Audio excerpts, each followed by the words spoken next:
Hello and আসসালামু আলাইকুম everyone. মাত্র একদিনের জন্য বাড়িতে আসছি, সেটা হচ্ছে আমার আম্মুকে নিতে আসছি। আর হচ্ছে একদিনের জন্য আসলে কি হবে, ঢাকায় তো অনেক সবজি টবজি যা কিছু আছে সব নিয়ে যাব। আর প্লাস সাথে হচ্ছে স্টুডেন্টের মা গার্ডিয়ানরা বলে দিছে মিস এটা নিয়ে আসবেন ওইটা নিয়ে আসবেন। এখন দেখি যে আজকে কী কী নিয়ে যাইতে পারি, এই ব্লগটা হচ্ছে শেয়ার করি আপনাদের সাথে যে আমি আমার বাড়ি থেকে কি কি নিয়ে যাইতেছি। স্টুডেন্টের মা বইলা দিচ্ছে একটা ছোট্ট কাঁঠাল নিতে।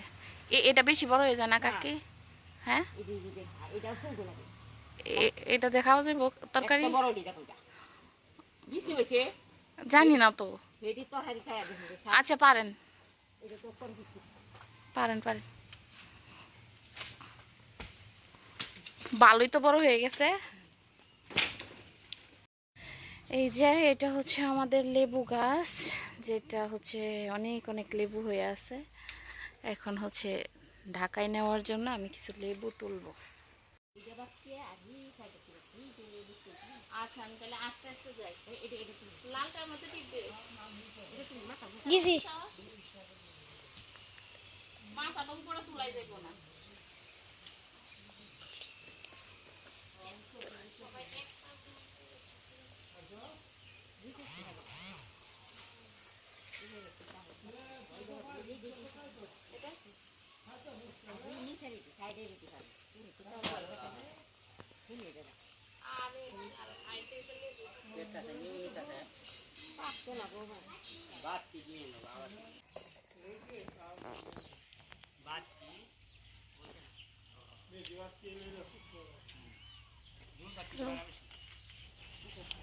কি করবি?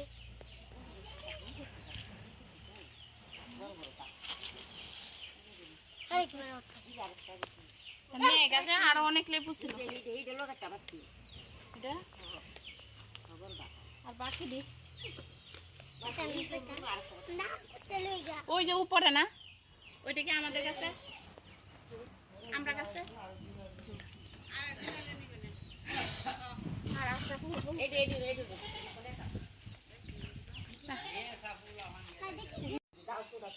এই যে এটা হয়েছে লেবু। দেখি না কয়টা লেবু হয়েছে, 4টা 8টা 12 16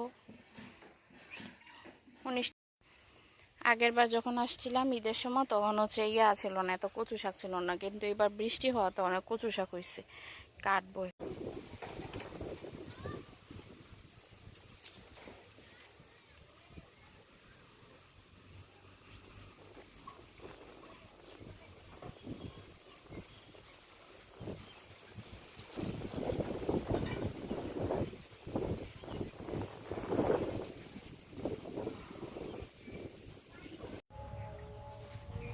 এই যে তুলসী কচুর শাক, এখন হচ্ছে দেখা যাক কি করি। পাতাগুলো আলাদা করে নিব, এগুলো হচ্ছে কেটে কেটে অর্ধেক করে নিব, না তো এইভাবে তার নেওয়া যাবে না ঢাকা।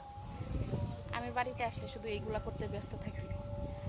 আমার আম্মা অলরেডি আমার বকতেছে যা কেন এইগুলা করতে গেছে।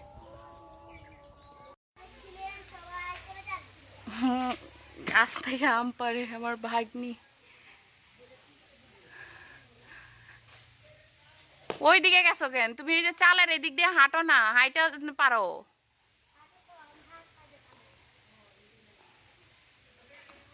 দেখো কি অবস্থা করতেছে গ্রামের পোলাপান। এই যে আম হয়েছে, এইগুলা 5 কেজির মতো হবে, এগুলো আচার দেওয়ার জন্য। এই যে এটা হচ্ছে আমার চাচাতো বোনের মুরগির ফার্ম। ও হচ্ছে ঈদের আগে মুরগির বাচ্চা রাখছিল, পরে আবার আমার আম্মু বলছে যে মুরগি রাইখে দেওয়ার জন্য আমরা ঢাকা নিয়ে যাব, সেজন্য হচ্ছে সে 4টা রাখছে। এই যে 4টা, এগুলো হচ্ছে এখন আমি নিয়ে যাব জবাই করে, তারপর পরিষ্কার টরিষ্কার করে।